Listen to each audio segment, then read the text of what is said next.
the next section. Wait. No, I'm kidding. All right, so where do my hands go for external stabilization of the knee? On the sides. Do I just compress the heck out of it? No, compress and lift. Good. So where are my elbows directed? Down. So I can be behind him here. I can be in front here, regardless, depending on what I'm looking for, what give I noticed. Okay, so most commonly, what give are we talking about? Valgus. So we would see the knee move in or out? In. If he had a valgus give, it would move in, so step up. Okay, so if he had valgus, it would move in. It might straighten out towards the end. It might dip in and dip out. Okay, head back down. So I would apply external stabilization at the pelvis, at the hip, and now we're at the knee.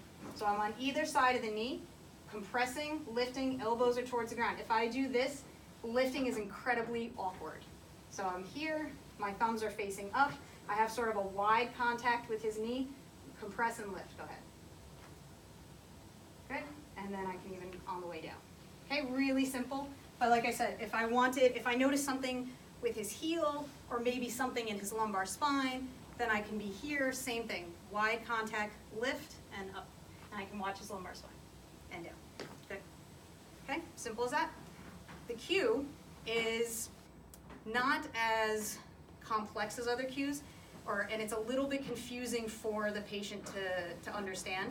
But what I'm going to tell him is, as you move through this, think about flexing and extending your knee at the exact same time. So you're activating muscles back here, and you're activating muscles back here. I know, that's what I mean. Everyone gives you that same look.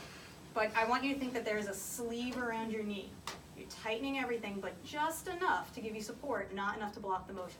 So tighten and step on up. So sleeve around. It's gonna be shaky. It's okay. Not bad. And down. Okay, how hard was that to do? Very.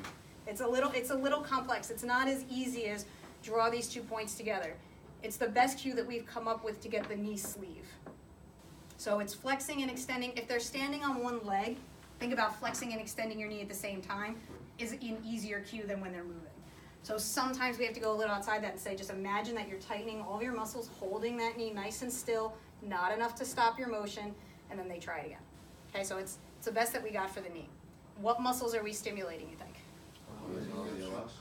Where the core you are for the most part. What's the core of the knee? Popliteus and the VMO. So when we ask a question with this, what are we stimulating with external stabilization and the cue, VMO, popliteus. Okay, even though we understand you're getting a lot of different muscles, but because it's a very, very slight cue, because there's thoughts that the entire vasti do contribute to this, we're just going to leave it as popliteus and VMO, even though we know that there's probably more stuff going on. Okay? So try that. I put out some steps. Try with single leg, try with a lunge, try with just single leg stance, try in a bunch of different positions.